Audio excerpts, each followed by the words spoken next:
Bien, écoutez, mes chers collègues, nous allons poursuivre nos auditions après avoir fait une visite, monsieur le rapporteur, fort intéressante vendredi dernier dans le Gard.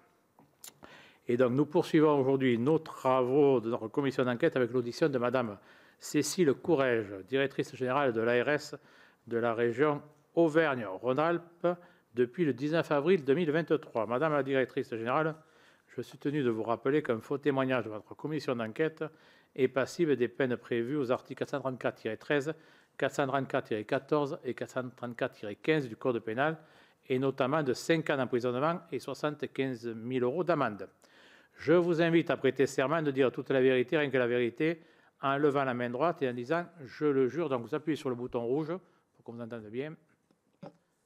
Je le jure. Merci beaucoup. Et alors, comme vous le souhaitez, puisque vous êtes accompagné de collaborateurs qui sont susceptibles de prendre la parole dans cette audition, donc il n'y a aucun problème. Je vais leur demander de se présenter, bien sûr, nom, prénom, fonction au sein de l'ARS et également de jurer devant nous. Aymeric Boger, directeur de la santé publique à l'ARS Auvergne-Rhône-Alpes. Je le jure. Merci. Madame. Christelle Lamar, responsable régionale sur les eaux. Je le jure. Merci. C'est le bouton rouge, pas celui pour voter et l'autre. Voilà. Gilles Bidet, responsable du pôle santé-environnement pour le département du Puy-de-Dôme. Je le jure. Merci beaucoup. Également, je dois vous demander, Madame la directrice générale, Madame et Messieurs, si vous auriez d'éventuels liens d'intérêt avec l'objet de notre commission d'enquête. Aucun lien d'intérêt. Aucun lien d'intérêt. Aucun. Parfait. Merci beaucoup. Alors, je rappelle rapidement pour les internautes, puisque cette audition est retransmise sur le site du Sénat, que ce dernier a constitué le 20 novembre dernier une commission d'enquête sur les pratiques des industriels de l'eau en bouteille. Au début de l'année 2024, plusieurs médias ont révélé les pratiques illégales de certaines entreprises du secteur des eaux embouteillées, en particulier le recours à des traitements interdits sur les eaux minérales naturelles et de source. Notre commission d'enquête du Sénat vise à faire la lumière sur ce dossier sous réserve des éventuelles procédures judiciaires. Cette audition a pour objectif de faire la lumière sur les contrôles des exploitations d'eau minérale naturelle à l'échelle locale. Je le rappelle, les ARS sont chargés du contrôle sanitaire des eaux conditionnées, c'est-à-dire la vérification de la qualité des eaux, l'inspection des installations et le contrôle des mesures de surveillance mises en œuvre par l'exploitant. En tant que directrice générale de l'ARS de la région Auvergne-Rhône-Alpes, vous opérez dans une région où l'activité des embouteilleurs est importante pour l'économie locale. De nombreuses exploitations se trouvent en Auvergne-Rhône-Alpes, pour n'en citer que quelques-unes, Volvic, Évian ou bien encore Châteldon. Comment votre ARS est-elle armée pour garantir le contrôle des eaux conditionnées? Quelles seraient les évolutions souhaitables pour renforcer les contrôles, en termes de renforcement des effectifs et des moyens, de mutualisation des pratiques? En quoi les fraudes qui ont touché les groupes Alma et Nestlé Water ont-elles fait évoluer votre dispositif de contrôle au niveau local en Auvergne-Rhône-Alpes? Avez-vous une connaissance de traitements interdits, y compris microfiltration, à moins de 0,8 microns sur certains sites relevant de votre ARS? Qu'en est-il résulté? Quelles leçons tirez-vous de cette crise qui entame la confiance des consommateurs pour un secteur auquel nous tenons tous? Voici quelques thèmes sur lesquels notre rapporteur va vous interroger. Nous vous proposons cette audition en 3 temps. Vous présenterez successivement vos réflexions, Madame la directrice générale, 15-20 minutes. Puis après, notre rapporteur, bien sûr, vous posera diverses questions et après, nos collègues pourront également vous interroger. Donc, je vous laisse la parole, Madame la directrice générale. Merci, Monsieur le Président. Monsieur le rapporteur, Mesdames et Messieurs les sénatrices et sénateurs, je vous remercie de m'avoir convié à cette audition qui me permet d'exposer l'action menée par l'Agence régionale de santé Auvergne-Rhône-Alpes dans le domaine de la sécurité sanitaire des eaux conditionnées. J'interviens devant vous en tant que directrice générale de cette agence, fonction que j'exerce, je le précise, depuis mi-mai 2023. Donc je précise qu'effectivement, sur certains des sujets sur lesquels vous pourriez m'interroger et qui sont antérieurs à cette prise de fonction, je me reposerai sur les informations qui m'ont été transmises par mes services. Même si j'exerce dans le domaine de la santé depuis 20 ans, à différents niveaux de responsabilité, y compris comme directrice de DAS avant les ARS, je précise également que je ne suis pas une experte, une technicienne de l'eau. Et c'est bien pour ça que je suis venue accompagnée de mes 3 collaborateurs qui exercent plus directement sur ce sujet. Avant d'évoquer les missions de l'ARS en matière de sécurité sanitaire des eaux conditionnées et la façon dont nous les mettons en œuvre, je souhaite vous dresser un rapide panorama de cette activité d'eau conditionnée dans notre région. Car comme vous l'avez évoqué rapidement, l'Auvergne-Rhône-Alpes dispose d'une concentration significative de sites d'embouteillage, avec 36 sites qui exploitent 44 eaux conditionnées, 30 sources d'eau minérale naturelle, dont 8 qui font l'objet d'une déclaration d'utilité publique, et 14 eaux de source. Nous sommes de loin la région qui disposons du plus grand nombre de sites d'embouteillage. La région est l'une des régions françaises avec la plus forte activité d'embouteillage d'eau, en particulier pour les eaux minérales, où l'Auvergne-Rhône-Alpes représente à peu près 50% de la production nationale. Avec 4 375 000 m3 d'eau conditionnée pour 2023, dont 3 483 000 d'eau minérale. Aux côtés des plus petites marques, certaines très locales, sont présents deux grands groupes. Danone, le numéro 2 mondial derrière Nestlé, avec les eaux minérales Evian, Volvic et Badois. Le groupe Alma, avec les eaux minérales Saint-Thior et Vichy-Célestin, Paro, Rosanna, Châteldon, Thonon, Vals, Arsens, mais également les eaux de source cristallines, dont une partie est produite dans la région, ainsi que les eaux Mont-d'Or. De grandes marques distributeurs sont également présentes dans notre région. En revanche, le groupe Nestlé n'est pas implanté dans la région Auvergne-Rhône-Alpes. Nous avons par ailleurs 27 établissements thermaux qui exploitent des eaux minérales. Sur l'ensemble des activités que nous avons à mener dans le domaine des eaux, eau potable, eau conditionnée, thermalisme, eau de loisirs, les eaux conditionnées représentent de l'ordre de 0,5% des installations à surveiller. Il faut être conscient que nous avons plus de 8100 captages d'eau destinés à la consommation humaine dans notre région, versus les 44 eaux embouteillées. Mais seulement 0,2% des analyses non conformes à gérer, j'y reviendrai. Dans le même temps, nous consacrons à cette activité 1,8% des effectifs des services en charge du contrôle sanitaire des eaux, ce qui représente à l'échelle de notre région l'équivalent d'un ETP, auquel il faut rajouter 1,4 ETP sur le thermalisme. Et 4 à 8%, selon les années, des inspections contrôles qui sont réalisées. En 2024, c'était 6 inspections contrôles réalisées. Conscient de la sensibilité de ce sujet des eaux conditionnées, nous avons souhaité, depuis le 1er janvier 2021, mutualiser cette activité, comme celle d'ailleurs du thermalisme, autour de 5 secteurs géographiques dans notre région. Donc la DD de l'Ardèche gère aussi pour la Drôme, la DD du Puy-de-Dôme, alors excusez-moi, il faut que je retraduise les numéros en département, gère aussi pour le Cantal et la Haute-Loire. La direction départementale de la Loire gère aussi pour l'Allier et pour le Rhône, celle de la Savoie pour l'Isère, celle de la Haute-Savoie pour le département de l'Ain. Cela permet, avec cette mutualisation, de tenir compte du caractère contraint de nos effectifs, du nombre restreint d'établissements sur certains départements, et de la nécessité de disposer d'un haut niveau d'expertise qu'il est délicat de maintenir quand l'activité est relative. Pour autant, je le redis aussi, cela reste une activité très départementale, du fait des compétences préfectorales en la matière. Sur plusieurs sujets, nous n'intervenons pas en compétences propres, mais pour le compte du préfet. Je vais y revenir. Et dans une grande région comme celle d'Auvergne-Rhône-Alpes, cela veut dire qu'effectivement, la plupart des sujets ne sont pas vus au niveau régional.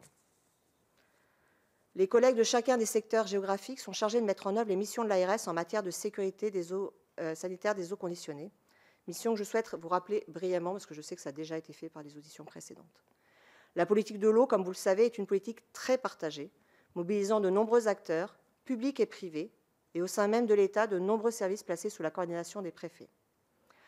Pour ce qui concerne les ARS, nous sommes amenés à intervenir pour le compte de préfets, dans une logique de collaboration étroite interservices. Dans ce cadre, nous avons une mission d'instruction administrative sur les demandes d'autorisation, de modification, les déclarations d'intérêt public, les travaux dans le périmètre quand il y a une DIP et l'importation des eaux conditionnées.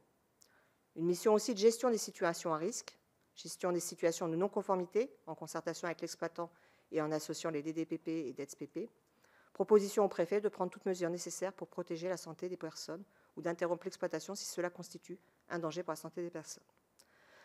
Pour ce qui relève de la compétence propre de l'ARS, nous avons deux missions principales sur lesquelles je vais m'arrêter quelques instants. Une mission de surveillance de la qualité, l'ARS organise et pilote le contrôle sanitaire, une mission de contrôle et d'inspection. En ce qui concerne le contrôle sanitaire, je rappelle qu'il s'agit d'un contrôle de second niveau. L'eau étant considérée comme une denrée alimentaire et relevant à ce titre du paquet hygiène communautaire, l'exploitant est responsable de l'autosurveillance et du contrôle de premier niveau. Pour l'ensemble des eaux conditionnées de notre région, ce sont environ 1200 prélèvements qui sont réalisés chaque année dans le cadre du contrôle sanitaire. La fréquence des prélèvements et des paramètres recherchés sont fixés par la réglementation et dépendent du volume produit, du nombre de lignes d'embouteillage, du nombre d'émergences. Il est à la fois prévu des analyses au niveau des émergences ou au niveau des mélanges de celles-ci et au point où les eaux sont conditionnées. L'ARS peut fixer des contrôles supplémentaires en nombre de points ou en fréquence si l'eau ne respecte pas les limites de qualité ou en présence de signes de dégradation. Plus de 99% des analyses réalisées dans le code du contrôle sanitaire de l'ARS sont conformes sur les paramètres bactériologiques et chimiques. Ce chiffre est stable depuis les 5 dernières années. Il est bien supérieur par rapport aux autres activités d'installation soumises au contrôle de l'ARS, que ce soit le thermalisme, où on a 9% des prélèvements thermaux qui sont non conformes, soit environ 200 par an que nous devons gérer, qui a donné lieu l'année dernière, par exemple, à 2 arrêtés d'interdiction temporaire ou un certain nombre de fermetures de postes de soins.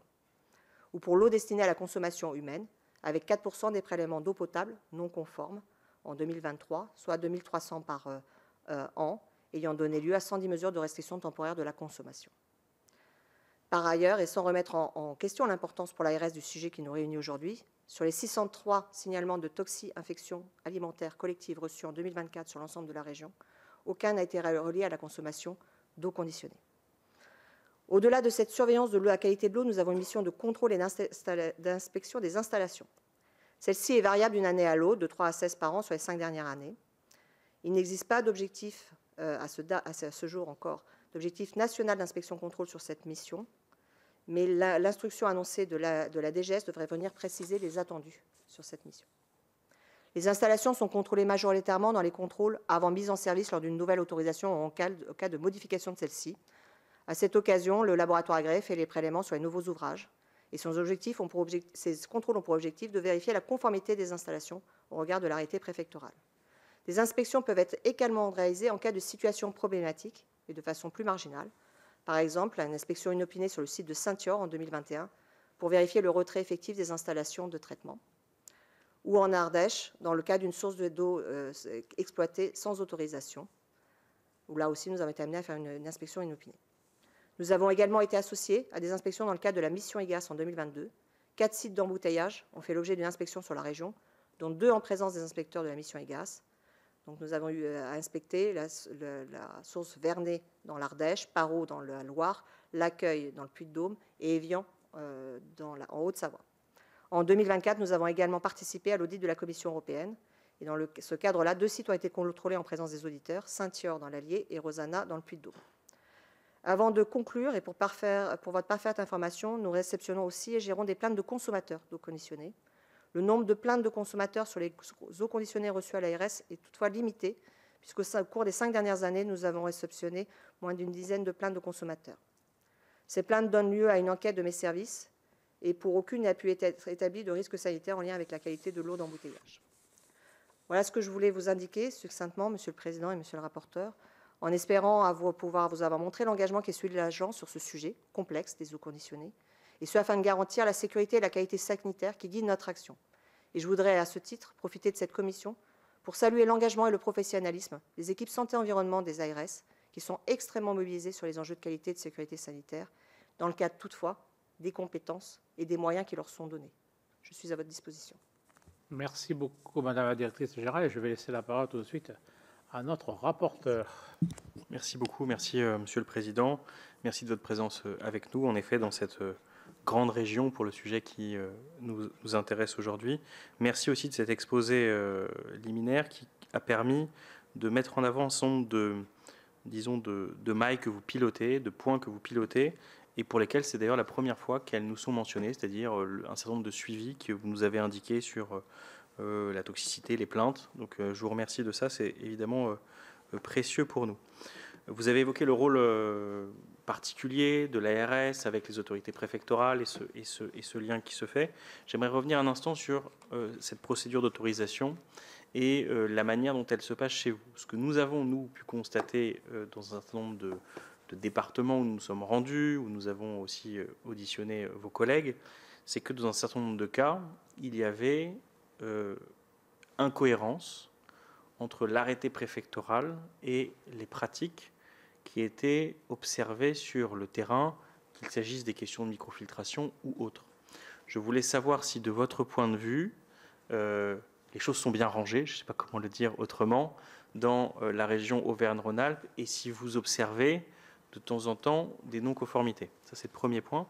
Et la deuxième question qui est un peu dans la même veine, ce que nous avons pu observer aussi à certains instants, c'est que des industriels venaient en avance de phase mettre en place des choses, en espérant ou en anticipant que l'arrêté préfectoral allait être modifié, sans qu'il puisse y avoir de garantie que ce soit le cas, et donc quelque part l'anticiper d'une manière ou d'une autre. Puis, troisième élément sur ces arrêtés préfectoraux, le dernier, c'est celui de la durée d'instruction. Est-ce que vous contrôlez cette durée d'instruction? Est-ce que vous pouvez nous partager des temps moyens pour instruire, ou des exemples qui permettraient de nous, en tout cas des fourchettes, qui permettraient de nous faire comprendre, puisque l'un des problèmes que nous rencontrons dans cette affaire Nestlé, c'est la lenteur, pour ne pas dire la torpeur, par moment qui semble s'emparer de l'État territorial sur la délivrance et le changement des arrêtés préfectoraux. Donc voilà, sur tous ces points-là, on aimerait pouvoir vous entendre. Allez-y, Madame la Directrice. Alors là, je vais passer la parole quand même à mes collaborateurs qui font plus que moi directement, bien sûr, les procédures d'autorisation, hein, puisque, comme je l'ai reprécisé, en plus, c'est vraiment des procédures départementalisées, puisque là, on est en plus vraiment dans le champ où on exerce pour le compte du préfet, avec une procédure d'instruction qui se termine par un arrêté ou une modification de l'arrêté préfectoral. Pour quand même donner un élément sur la première élément de réponse, oui, il peut y avoir des décalages. Je ne vais pas prétendre l'inverse. D'abord, il y a des arrêtés qui peuvent être anciens à un moment donné, même si pour les grosses exploitations, il y a des modifications régulières qui sont faites. Et pour revenir sur le sujet de la microfiltration, qui est un sujet qui intéresse beaucoup cette commission, il n'y a pas eu toujours, dans le passé, inscription du détail des microfiltrations dans les arrêtés. Ce qui nous a amené d'ailleurs, puisque c'est une question que vous posez aussi souvent, à la suite de la connaissance qu'on a eue des événements qui ont pu arriver, notamment dans la suite de l'affaire Nestlé, à justement réexaminer ce sujet de façon beaucoup plus systématique, sur la base aussi des éléments que l'IGAS a pu nous fournir. Et maintenant, de façon systématique, quand il y a une demande de modification, on demande à refaire le point sur les microfiltrations, sur les filtrations de façon générale, d'ailleurs pas que les microfiltrations, les filtrations en général, et si ce n'est pas le cas, pour les inscrire systématiquement dans les arrêtés, quand ce n'était pas le cas précédemment. Après, sur les sujets de durée d'instruction, peut-être en séparant le sujet de l'autorisation initiale et de la modification, qui ne doit pas être tout à fait le même processus en termes de délai, je vais peut-être laisser la parole à Gilles Bidet. Oui, je peux tenter de vous répondre sur ce point-là, même si c'est toujours un petit peu variable, hein, selon les dossiers, la durée d'instruction, puisqu'elle dépend d'une part de l'exploitant, des éléments qu'il donne pour composer son dossier. Ça dépend aussi d'un avis hydrogéologique par un hydrogéologue agréé pour la question, donc ce qui veut dire une visite. Est-ce que dans votre région, les hydrologues sont en grève? C'est exact, au niveau national. C'est grève nationale, monsieur le rapporteur. Que dans notre région, donc ça rajoute en effet un délai supplémentaire potentiellement. Et ensuite, il y a un suivi analytique qui compose aussi le dossier, hein, qui doit être fait sur 6 mois ou 1 an pour avoir une bonne idée de la minéralisation de l'eau, de sa qualité à l'émergence. Donc tous ces éléments font que, ensuite, bon, il y a aussi un passage en Coderst, etc., et avis des autres services, mais on est sur des instructions qui sont facilement sur 2 ans. Que ce soit des instructions d'autorisation ou de modification ou... Non, là c'est pour une nouvelle autorisation, hein, puisque une modification ne fait pas l'objet d'un nouveau suivi analytique, ne fait pas. Ça dépend de la modification, mais en général. Et pour une modification, vous pouvez nous donner un ordre d'idée, un ordre de grandeur sur le délai? Pour donner un exemple, sur un arrêté que j'ai devant les yeux, hein, de Châteldon, une demande déposée en juin et l'arrêté est signé en décembre. D'accord. Et ça vous semble représentatif? Les 6 mois, ça vous semble être quelque chose qui est... Oui, Voilà, oui. oui, ça peut En être tout moins cas, pour une modification. Pour avoir un ordre de grandeur, en tout cas, ça ne prend pas plus d'1 an, un arrêté de modification, l'instruction d'un arrêté de modification. En général, non. D'accord. Sauf cas exceptionnel, ça prend moins d'1 an. Et puis, comme je vous dis, ça dépend de la célérité de l'exploitant à fournir les éléments du dossier. Bien sûr, bien sûr. Merci beaucoup. Peut-être pour continuer à avancer, vous avez vous-même évoqué les questions de microfiltration.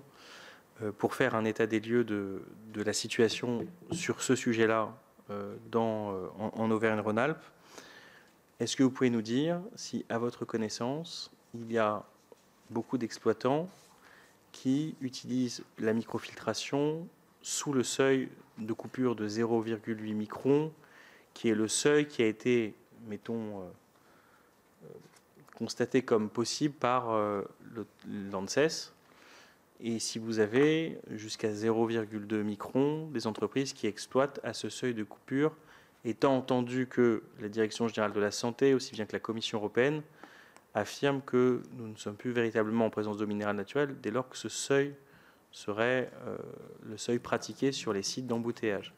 Est-ce que vous êtes en situation de nous faire un état? Alors, vous avez de nombreuses marques, mais déjà peut-être dire celles qui sont complètement en dehors de la question, celles qui sont dans une où les questions se posent, celles où vous pensez qu'on est dans le rouge. Voilà. Enfin, vous avez compris le sens, vert, orange et rouge. Ça me semble assez clair pour qu'on puisse voilà, faire le départ entre les différents points. Alors, je vais reprendre le terme « à notre connaissance ». Je prends toutes les réserves d'usage nécessaires. Donc, nous avons été, pour votre information, nous avons été destinataires des questionnaires qu'avait fait l'IGAS. Donc, la base dont je vais vous parler est une base déclarative, je le précise. Donc, on a pu être amené à compléter par la suite. Et la première base était déclarative. Donc, tous les exploitants de la région avaient été saisis par l'IGAS sur la question de la microfiltration. Donc, sur les 41 eaux exploitées, parce qu'il y a 44 eaux, mais 41 exploitées. Donc, c'est ça la base utile. À notre connaissance, aujourd'hui, 37 de ces 41 sources donc, sont considérées comme sans filtration inférieure à 0,8. Donc, 37. Donc, la grande majorité. Ça, c'est le premier point d'information. Le deuxième, c'est qu'effectivement, 4 sont concernés par des microfiltrations inférieures à 0,8. Si je rentre dans le détail, deux autres sources ont des filtrations comprises entre 0,45 et 0,8.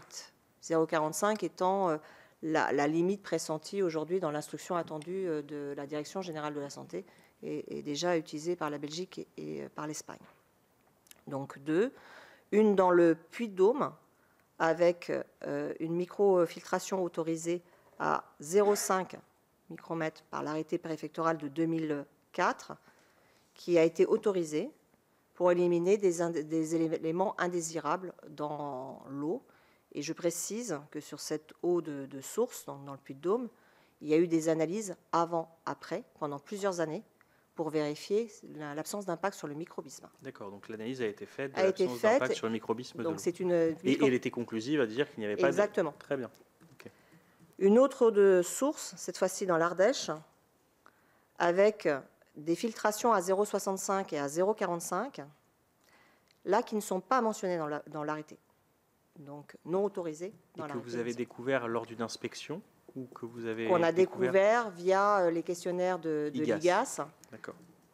Et qu'on a pu reconfirmer qu'effectivement, avec l'exploitant, que ces filtrations existent et ne sont pas dans l'arrêté d'autorisation. Et c'est quelle eau, s'il vous plaît, si vous permettez, pour Rochemaure. Rochemaure, pour la commission. Merci. Rochemaure dans l'Ardèche. Et donc là, l'exploitant a été saisi pour une demande de mise en conformité, c'est-à-dire la mise en conformité dans le cas présent. C'est déjà des éléments de justification sur les raisons pour lesquelles cette filtration aura été mise en place, des éléments d'analyse, et ce qui nous permettrait ensuite nous-mêmes de vérifier, puisqu'à ce stade, nous n'avons pas fait d'analyse avant-après, puisque nous n'étions pas informés de cette microfiltration. Donc vous leur demandez des éléments aussi par rapport à l'avant-après, si je puis m'exprimer ainsi, Exactement. c'est-à-dire sur le fait qu'il n'y a pas de modification du microbisme. Exactement. C'est à eux d'apporter le premier élément de preuve qu'il n'y a pas d'impact sur le microbisme. D'accord. Mais on sera amené nous-mêmes, si on a déjà ces éléments de déclaration de la part de l'exploitant, on sera amené nous-mêmes à le vérifier.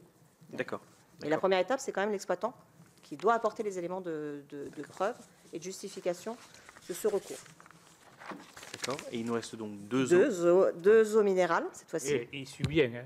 Il suit bien. J'essaye Ah non, mais- de vous suivre. Mais moi aussi, je les ai Comme il y comptés a beaucoup plusieurs d'eau, fois. je suis... Voilà, je suis... Et vous Je suivez vous aussi, rassure, madame nous la aussi, on directrice. essaye de tenir à nos Vous avez comptes à raison. jour. Donc, cette fois-ci, deux eaux minérales avec des filtrations inférieures à 0,45. Une dans le puits de Dôme, sur lequel vous nous avez d'ailleurs interrogé dans le questionnaire, et sur lequel on vous apportera des réponses écrites. Vous pouvez redire la marque, s'il Oui, vous plaît? hydroxydase. Ok. Où là, il y a une filtration à 0,25 qui a été autorisée, donc c'est une filtration autorisée, je précise, par autorité préfectorale en 2009, liée à une problématique d'argile. Et donc la justification, c'est effectivement la question des particules, la présence de particules d'argile. Et je précise, depuis qu'elle a été autorisée, donc maintenant 2009, ça fait un certain nombre d'années, il y a eu systématiquement des analyses avant-après, qui là aussi n'ont pas montré d'évolution sur la qualité bactériologique de l'eau et d'atteinte au microbisme. Pour autant, en anticipation de l'instruction de la DGS, et sur la base aussi des courriers qui ont pu être envoyés au DGRS Occitanie et Grand Est, ça nous a amené à écrire à l'exploitant pour lui demander soit le retrait immédiat de cette filtration, soit des éléments de justification pour pouvoir revenir vers la DGS sur ce dossier-là, sachant que si l'instruction sort entre-temps, je dirais le sujet sera réglé par la voie de l'instruction. Donc on est en train de réexaminer cette situation, même si, encore une fois, elle est autorisée. Elle est autorisée et avec, depuis plusieurs années, des contrôles avant-après qui n'ont pas montré d'atteinte à un microbisme de l'eau. Et une dernière situation, donc toujours une eau minérale, dans la Savoie, avec une filtration, cette fois-ci, donc à 0,2 et une autre à 0,65, non autorisée par l'arrêté préfectoral. Et donc là, il y a une mesure de mise en demeure qui a été faite pour demander le retrait de celle à 0,2 et la justification, des éléments de justification pour celle à 0,65. On peut vous demander la marque, s'il vous plaît, de cette eau? Aix-les-Bains. Aix-les-Bains.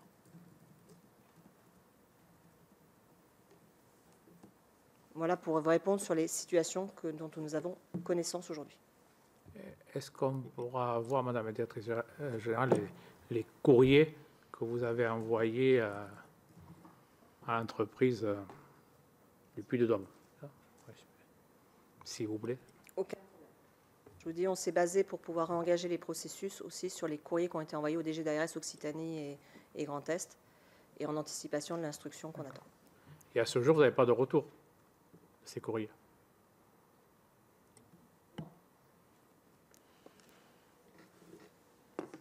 Que sur le premier, comme il est autorisé, il est au-dessus de 0,45, on n'attend pas, là on n'a pas réécrit, on a revérifié les conditions. Par contre, on a pu vérifier sur place qu'effectivement, on n'avait pas un seuil inférieur à 0,45. D'accord. Excusez-moi, dans ce courrier-là, vous avez mis un délai à l'entreprise pour vous répondre? On a mis un délai. Mais ces courriers datent de décembre-janvier. Hein. Ah, là? Oui, de là. Ah, d'accord. Oui, oui. Et donc, quel délai vous avez mis pour... En général, 2 mois, je suppose. Je parle sous contrôle, mais on vous redonnera 2 les mois. courriers, Oui, donc voilà, vous verrez mais les délais. On a donné des délais assez classiques dans des situations de mise en demeure ou de demande de mise en conformité.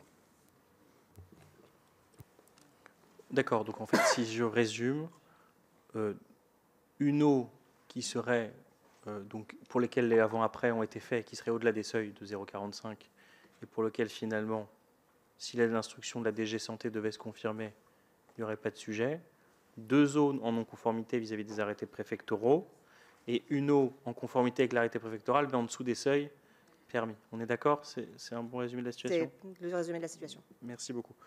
Juste une question, parce que du coup, parce qu'en fait, vous avez dit, à ma connaissance, et je vous remercie de le dire, mais pour bien comprendre, à la suite de ce qui a été révélé chez Nestlé, est-ce qu'il y a eu, d'une manière ou d'une autre, une forme de campagne de contrôle à la suite du rapport IGAS qui a été mis en œuvre par vos services pour aller vérifier, vu qu'on a eu l'information que Alma est chez vous, Alma est installée chez vous, voilà. Comme en plus vous avez un acteur qui a été dans la cause, si je puis m'exprimer ainsi, est-ce que vous avez, sur les 37 eaux en question, combien ont été, enfin sur les 41 en fait en tout, combien ont fait l'objet d'un contrôle ces 2, 3, 4, 5 dernières années? Je ne sais pas comment vous comptez les choses, mais est-ce qu'on peut avoir un ordre d'idée du rythme de contrôle qui a été effectué sur site à ce sujet? Alors, je ne vais pas vous prétendre qu'on a contrôlé les 41 eaux exploitées. Je vais le dire. C'est pour ça que j'ai redit bien à notre connaissance et avec une base qui a été une base déclarative. Et c'est un des enjeux aussi de l'instruction qui est en cours de préparation, de mettre en place justement un cadre national de contrôle qui nous permettra aussi d'aller réexaminer sur place. À la suite, en revanche, effectivement des éléments qui ont été, dont on a eu connaissance, partiellement connaissance. C'est des sujets qu'on découvre aussi au fur et à mesure sur un certain nombre de choses, y compris sur le sujet Alma, puisque c'est une procédure judiciaire. Donc on a des éléments de connaissance obligatoirement limités dans ce cadre-là.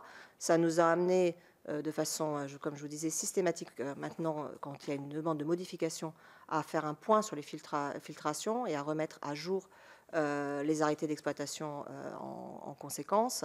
De la même façon, ça nous a amené à être beaucoup plus vigilants sur les sujets d'émergence et la qualité à l'émergence, notamment sur la flore, et aussi donc à faire un peu ce réexamen critique sur les différentes situations telles qu'elles ont été déclarées. En termes d'activité de contrôle, on pourra vous donner les chiffres si vous le souhaitez sur un nombre d'années. C'est variable d'une année à l'autre. Je vous dirais, avant la connaissance des événements qui nous réunissent aujourd'hui, on était plutôt sur un rythme de 3-4 contrôles par an, et principalement des visites de recollement, pour être des visites de recollement. Pardon, excusez-moi, je sais que j'articule difficilement. Donc en 2018, c'était 4 inspections contrôles sur site, en 2019, 3, en 2020, 3. En revanche, en 2021, mais parce que nous avons été associés aussi à la mission IGAS, donc en 2021, 12, 2022 par contre. Non, 21. Oui, la mission IGAS, pourtant c'est en 2022. Si je prends les chiffres, en tous les cas, à revérifier. Voilà, et 22, c'est 16. 12 en 2021, 16 en 2022, donc là 2022 c'est la mission IGAS, 9 en 2023, sachant qu'on a participé à l'audit de la Commission européenne, et en 2024, comme je vous l'ai dit, 6. Ce qui est déjà une activité importante, comme je vous l'ai dit, au regard aussi des effectifs dont on dispose et de l'ensemble des missions eau qu'on a, avec plus de 8000 captages et énormément d'exploitation d'eau potable. Vous imaginez bien aussi l'activité que ça peut représenter derrière. Peut-être quelques éléments de précision sur ce qui est pour nous une découverte, ces 3 eaux, pour avoir aussi votre vision. Enfin, pas les 3, parce qu'il y en a une pour laquelle on était au courant, mais pour juste dans la documentation, mais juste pour bien comprendre les choses. Est-ce que ces eaux se rattachent aux grands groupes que vous aviez évoqués, que ce soit Danone ou Alma, ou est-ce qu'on parle de petits embouteilleurs en l'occurrence? Quels sont le statut en fait des... Vous comprenez ma question en fait, voilà. Est-ce que vous pouvez nous en dire plus? Alors pour hydroxydase, c'est un tout petit embouteilleur. D'accord. Avec une très petite production. Pour l'accueil, c'est le groupe Leclerc. C'est Aquamark. Aquamark. Leclerc. D'accord. Et Aix-les-Bains, c'est à chaque fois, bon, il n'y en a aucun qui est rattaché à un grand groupe. Non, c'est pas Alma ou Danone. D'accord. Ok. Parce que les 2 gros groupes chez nous, c'est Alma et Danone. Oui, c'est bien sûr. ni Alma ni Danone. D'accord, merci beaucoup. Peut-être revenir sur l'historique quelques instants, sur peut-être même antérieurement à votre arrivée à la direction de l'ERS, mais est-ce que sur les 10 dernières années, mettons, parce que vous évoquez ce taux de 99%, quelles ont été les principales non-conformités qui ont été examinées, observées? Est-ce que certaines vous ont conduit à prendre des décisions, on pourrait qualifier de radicales, c'est-à-dire de suspension, d'arrêt de la production dans la région? Est-ce que vous avez été confronté à ça? Est-ce qu'il y a aussi quelque chose qui traverse notre commission, qui est la question de l'utilisation de l'article 40, c'est-à-dire lorsqu'on découvre des faits qui sont contraires à la réglementation, est-ce que c'est la question de l'utilisation de cet outil a déjà eu lieu? Et est-ce que vous-même, d'ailleurs, sur les questions qui sont évoquées, hein, qui pourraient aussi poser un certain nombre de questions sur la microfiltration en matière de tromperie, vous y avez pensé? Voilà. Est-ce que vous pouvez nous faire un point sur à la fois l'historique et aussi la question de l'article 40? Je vous remercie. Alors, vous me permettrez d'avoir un peu de réserve parce qu'effectivement, je suis arrivée seulement en mai 2023, donc je n'ai pas nécessairement l'historique. Mais je redis quand même que l'essentiel des résultats sont vraiment conformes, donc, et avec une stabilité dans la durée. Pour autant, il y a eu des situations de non-conformité. J'ai eu quelques exemples qui m'ont pu être donnés en préparation des travaux de cette commission. On a eu des sujets, par exemple, de bactériaux qui ont pu se poser. Un sujet plus récent de pesticides qui a pu se poser. Et on a simplement, là, cette situation-là, il y a eu quelques situations où ça a pu conduire à l'abandon d'un forage. Jusqu'à présent, chaque fois, par l'exploitant lui-même. Je le précise parce qu'en fait, beaucoup des situations de non-conformité sont gérées en pratique par l'exploitant lui-même, en échange avec nous, sans qu'on ait besoin d'utiliser les outils administratifs contraignants dont on peut disposer. C'est-à-dire que l'exploitant lui-même prend la décision, qui est conforme à ce qu'on attendrait dans la situation constatée. Donc, il y a pu avoir des fermetures de forages, hein, je vous dis, sur des sujets bactériaux. Récemment, donc en 2024, un cas sur un sujet de pesticides, où il y a eu abandon d'un captage pour une question de pesticides. Et il y a des situations où il peut y avoir des non-conformités aussi pour non-maîtrise à un moment donné du processus de traitement de l'eau, qui fait qu'effectivement on peut retrouver à ce moment-là des teneurs plus élevées de nickel ou de manganèse, qui vont être des situations comme ça, et là qui se résolvent assez bien puisqu'il suffit de remettre en ordre la filière de traitement et la maîtrise du dispositif de la filière de traitement, ce qui nous a pu nous amener aussi dans ce cadre-là, quand on avait des interrogations ou des doutes sur la maîtrise de la filière de traitement, à renforcer nous-mêmes le contrôle sur justement les éléments qui devaient être maîtrisés par la filière de traitement.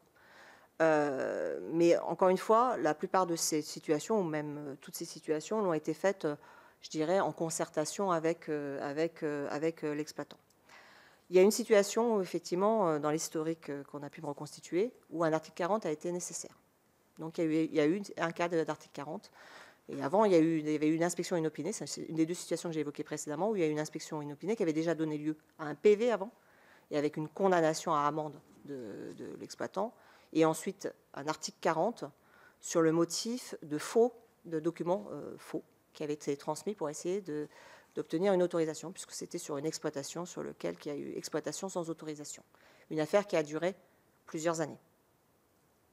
D'accord. Et qui a concerné, si vous me permettez? Les sources du Pestrin en Ardèche, qui depuis ont été reprises par un autre exploitant. L'affaire est connue, d'accord. Il y a tout un historique. Exactement. Elle est connue par contre, la situation est en train d'évoluer puisqu'il est repris par un autre exploitant et qui est en train de reprendre le dossier d'autorisation dans un autre cadre. En très longtemps, effectivement, sur ce dossier-là, la personne qui souhaitait exploiter, nous avons eu des vraies difficultés qui se sont traduites, je vous dis, par une contrôle inopinée, un PV et même un article 40. D'accord. Et est-ce que, ça va faire le lien avec les questions suivantes, est-ce que vos contrôles se sont ajustés aux réalités découvertes chez Nestlé? J'entends qu'avec le président Burgois, nous avons pu observer un système assez sophistiqué de coffrage, avec des portes coulissantes pour dissimuler un certain nombre de solutions qui étaient en place pour dissimuler un certain nombre de solutions interdites, prohibées par l'industriel.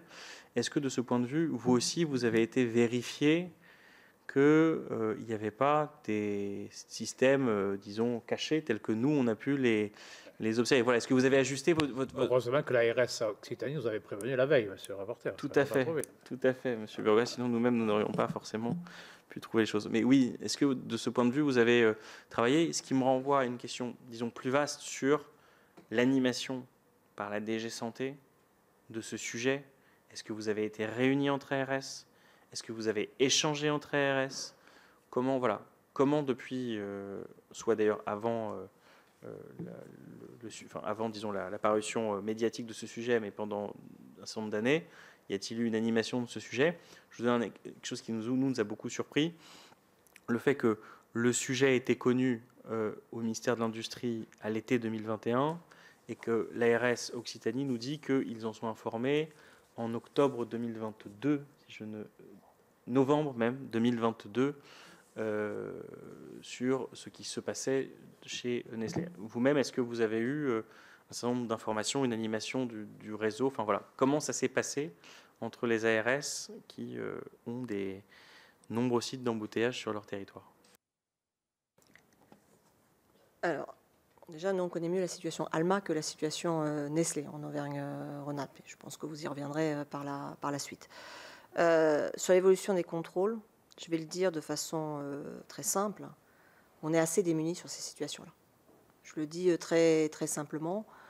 Nous sommes des agences sanitaires. Nous faisons d'abord du contrôle de la sécurité sanitaire. Et notre contrôle, il est orienté d'abord dans ce volet-là. Nous ne sommes pas des agences habituées à contrôler la fraude. Et là, on est dans des situations de fraude. Et je dirais que ce n'est pas l'orientation de notre culture, de nos pratiques de contrôle. Et donc, effectivement, on se trouve très démunis sur ces situations-là. Et nos pouvoirs de contrôle atteignent les limites dans ces situations-là. C'est pour ça que je pense qu'il y a aussi des leçons à retirer de cette affaire-là, et notamment qu'on puisse développer beaucoup plus des contrôles en interservices, où on puisse justement unir nos compétences entre compétences sanitaires dont nous disposons et les compétences notamment de la DDPP, plus orientées vers ce type de contrôle ou d'esprit de contrôle. Je pense qu'on y gagnerait vraiment beaucoup. Et on serait aussi assez demandeur d'avoir un retour d'expérience de la façon dont le SNE a conduit ses contrôles. Donc le service national d'enquête de la DGCCRF. Puisque nous avons cru comprendre avec l'affaire Alma qu'ils étaient jusqu'à aller recouper des factures entre les vendeurs et les exploitants. Nous, on n'a pas ces pouvoirs-là à un moment donné. Donc ce serait utile de savoir comment eux ont pu établir ce qu'ils ont pu établir déjà, mais comment ils ont pu établir les choses. Et je pense que là, on a quelque chose à reprendre dans nos conceptions de contrôle sur ces volets-là, à partir du moment où maintenant on se dit qu'on doit intégrer aussi dans la conception, dans l'esprit du contrôle, la notion de fraude, qui effectivement, je le redis, n'est pas peut-être dans notre ADN ou dans notre conception initiale où notre contrôle était orienté vers s'assurer de la sécurité sanitaire des installations et de l'eau produite à la fin. Mais est-ce que vous ne pensez pas, parce que moi je suis d'accord avec vous, Madame la Directrice, c'est que les ARS ont une compétence sur le point de vue sanitaire et que là, le sujet sur lequel monsieur le rapporteur vous interroge, ça relève plutôt de la fraude. Mais, pardon, à travers les contrôles, normalement, d'après ce qu'on peut savoir dans d'autres régions, les ARS sont également accompagnés de la DDPP, qui, elle, est la représentante de la DGCRF. Donc, c'est plutôt fraude. Est-ce que ça existe? Est-ce que, par exemple, dans votre région, vous faites ensemble les contrôles? Est-ce que vous parlez entre vous? Voilà, entre services de l'État, est-ce que vous avez des contacts? Et puis je reviens à la question du rapporteur. Lorsque vous discutez entre ARS, vous avez des réunions de manière... bon, après vous êtes salué, est-ce que c'est des sujets, par exemple, que vous évoquez entre vous, entre le Grand Est, vous, l'Occitanie, est-ce que vous en parlez entre vous ou pas? Est-ce que vous avez fait un sous-groupe, je sais pas, ARS concerné par l'eau en bouteille, voilà, par exemple. Alors, je n'avais pas oublié la deuxième question du rapporteur. Il n'y a pas une automaticité, une systématicité des contrôles avec la DDPP. Alors, j'ai effectivement entendu dans une région, c'est peut-être le cas. Ils ont peut-être organisé ça dans le cadre des protocoles préfets ARS ou dans un cadre interservice organisé, mais ce n'est pas le cas. Et donc, nous, dans la région, je me tourne vers mes collaborateurs, mais il ne me semble pas qu'il y ait pas systématique. Pas systématique, mais c'est déjà arrivé? Ça a pu arriver. D'accord. Dans quel type de cas? Pardon, si vous me permettez, juste pour qu'on puisse spécifier. En fait, on a recours à des DPP, on cherche à avoir une concertation et qui va jusqu'à des visites conjointes lorsqu'il peut y avoir un impact sur l'étiquetage, donc modification de la minéralisation de l'eau, soit sur des non-conformités qui vont engendrer potentiellement un rappel ou une destruction des lots. À ce moment-là, on a systématiquement une action commune. Merci. Nécessaire d'avoir une approche beaucoup plus systématique de ces contrôles conjoints à partir du moment où on veut aller vraiment sur ces volets-là.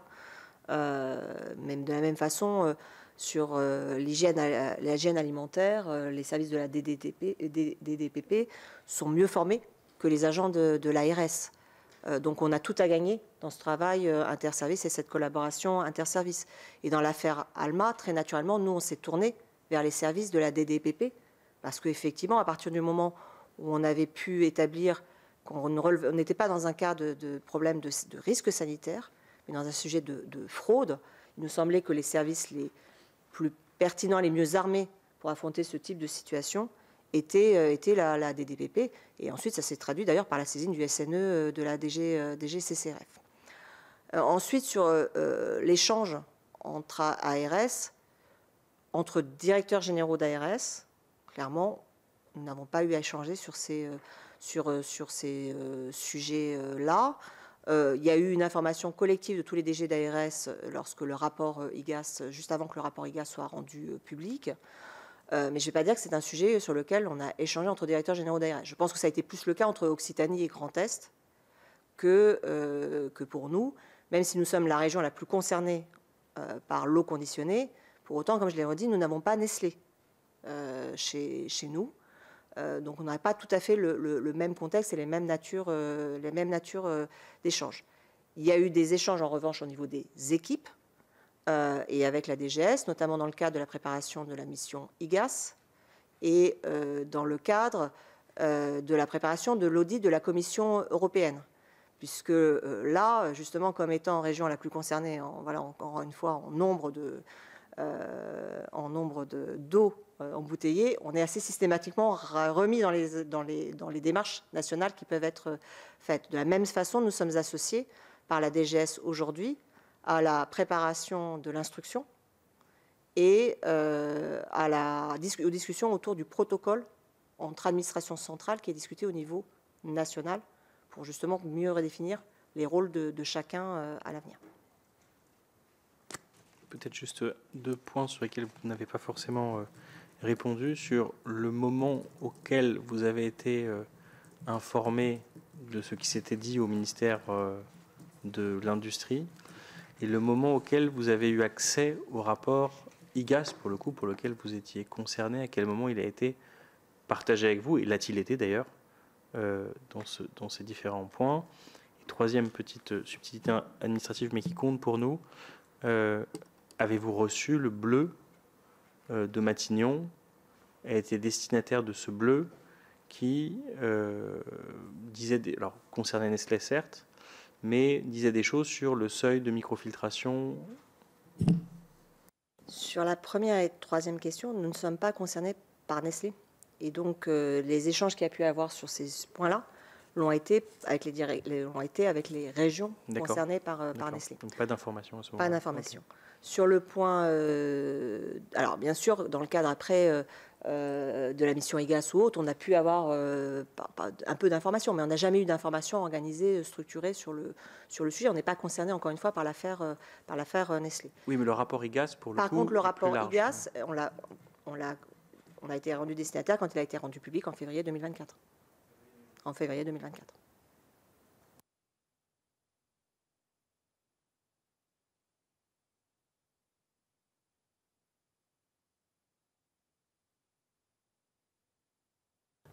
Vous avez terminé, vous êtes allé vite, monsieur le rapporteur. Est-ce qu'il y a des collègues qui souhaitent poser des questions? Madame la vice-présidente Ventalon, allez-y, avec plaisir. Je m'excuse, je vais devoir partir. Je vais mettre en avant l'Ardèche, allez-y. Peut-être profiter de la présence de Madame la directrice. Vous nous avez parlé en préambule que vous travaillez pour le compte des préfets. Donc peut-être spécifier un petit peu vos collaborations. Bon, j'ai en tête le cas où vous avez dit que l'article 40 a été utilisé. Là, il y avait un rôle prégnant des services de la préfecture de l'Ardèche. Donc comment cette collaboration se décline ? Alors, comme vous l'avez cité, hein, sur la situation que vous connaissez bien et que nous connaissons bien, qui s'est faite sur plusieurs années, ça a été en collaboration très étroite et permanente avec les préfets et avec une unité de vue et d'action sur ce dossier, par exemple. Et sur les dossiers en général, on est sur des sujets qui sont très partagés déjà en interservice avec la DDPP, puisque c'est vraiment notre interlocuteur premier sur un certain nombre de sujets. Hein. Par exemple, les plaintes consommateurs, on les examine très souvent aussi avec la DBPP. Et pour le reste, en fait, tout est organisé par les protocoles préfets ARS. Nous sommes donc en charge de l'instruction sur les modifications, les autorisations, mais à la fin, la signature est bien préfectorale et avec des passages en CODERST. Donc là aussi avec de l'interservice dans le cadre de la préparation des CODERST. En revanche, sur la gestion des alertes, c'est le principe général qui est pris sur tous les sujets eau, hein, qui est la même chose pour l'eau potable ou qui pourrait être pris sur le thermalisme. Il n'y a pas systématiquement d'information du préfet sur les non-conformités. Quand il y a une non-conformité, on va avoir une information, les protocoles préfets ARS prévoient l'information systématique du préfet quand on a une situation où on a un exploitant récalcitrant, parce que là, on va envisager de mettre en œuvre d'autres types de mesures, type des mises en demeure s'il le faut, ou quand il y a un danger immédiat pour la population, ou quand on va avoir un impact majeur sur le fonctionnement de l'exploitation. Dans ces cas-là, effectivement, il y a information systématique du préfet. Dans les autres situations, comme les nombreuses non-conformités qu'on peut avoir sur l'eau potable, on est en gestion courante, et avec un rétablissement extrêmement rapide de la situation. Donc voilà un peu le cadre, ça se fait de façon très fluide. Les missions santé-environnement des ARS sont des missions qui sont, comme je l'ai dit, encore très départementales. Donc même si on est une agence régionale, c'est la particularité, hein, je le dis d'autant plus que, ayant été piloté l'équipe nationale qui a créé les ARS, il y a vraiment un choix assez fondamental qui a été fait sur la sécurité sanitaire, avec une disposition spécifique dans la loi qui prévoit, c'est le seul cas de figure, qui prévoit que dans ces domaines-là, on agit pour le compte du préfet, et donc avec ce lien extrêmement étroit avec les services de l'État qui sont sous l'autorité préfectorale et avec les autorités préfectorales, préfets et sous-préfets, puisque un certain nombre de sujets sont suivis aussi, bien sûr, au niveau des sous-préfectures. C'est bon, Madame Vantalon. Moi, je ferai une question, Madame la directrice. Vous nous avez fait part que l'ARS Auvergne-Rhône-Alpes avait réalisé entre 2021 et 2024 divers contrôles des industriels d'eau en bouteille. Alors, si j'ai bien les chiffres, 12 en 2021, 16 en 2022, etc., ce qui fait 43. Est-ce que ça veut dire que vous avez contrôlé au moins une fois durant ces 4 ans les 41 industriels, ou est-ce que c'est plusieurs, certains ont été contrôlés plusieurs fois, pour bien comprendre, et pourquoi ces choix-là? Alors, je vous confirme, non, chacun, c'est pas mais effectivement, si par hasard ça tombe sur à peu près le même chiffre, c'est bien à hasard. Certains ont été contrôlés plusieurs fois dans ce cadre-là, d'autres n'ont sans doute pas été contrôlés. Après, il faut s'entendre sur le terme de contrôle. On ne parle pas d'une inspection complète des installations. On va mettre dedans aussi les visites de recollement, qui vont être beaucoup plus ciblées sur un certain nombre de sujets. Donc, derrière le nom de contrôle, inspection, il peut y avoir des réalités, des intensités de contrôle extrêmement variables. Pour autant, il faut être aussi conscient, parce qu'on l'a sur les moyens de contrôle, une inspection sur site, un contrôle sur site, qu'il soit une visite de recollement ou une inspection pour aller vérifier un point précis, ça va être une journée, 2 personnes. Nous, on a pris conscience de la différence, par exemple le SNE, puisqu'on les a accompagnés, on a été amené à les accompagner dans le cadre de l'affaire Alma, c'était plusieurs jours, plusieurs personnes, avec des pouvoirs de perquisition, de saisie. Donc à un moment donné se pose aussi la question de quels moyens et de quelle ambition on veut se donner pour des contrôles de cette nature-là, selon jusqu'où on veut aller. C'est pour ça que j'ai la modestie de dire à chaque fois, c'est à notre connaissance et au regard des moyens dont nous disposons. Allez-y, monsieur. Juste une précision pour Allez-y, nous. monsieur le rapporteur. Merci, monsieur le président. Une précision peut-être sur ce que vous entendez exactement par visite de recollement, qu'on puisse comprendre ce qu'il y a derrière cette appellation. Alors, la visite de recollement, c'est une visite qui est obligatoire réglementairement. Dès lors qu'il y a une demande de modification ou d'autorisation, l'exploitant ne peut redémarrer démarrer cette nouvelle activité que dès lors que l'ARS a fait une inspection sur site pour vérifier que l'ensemble des points qu'il a demandé, qui a été modifiés, alors, ou nouveaux ou modifiés, sont conformes à ce qu'on a noté dans l'arrêté préfectoral.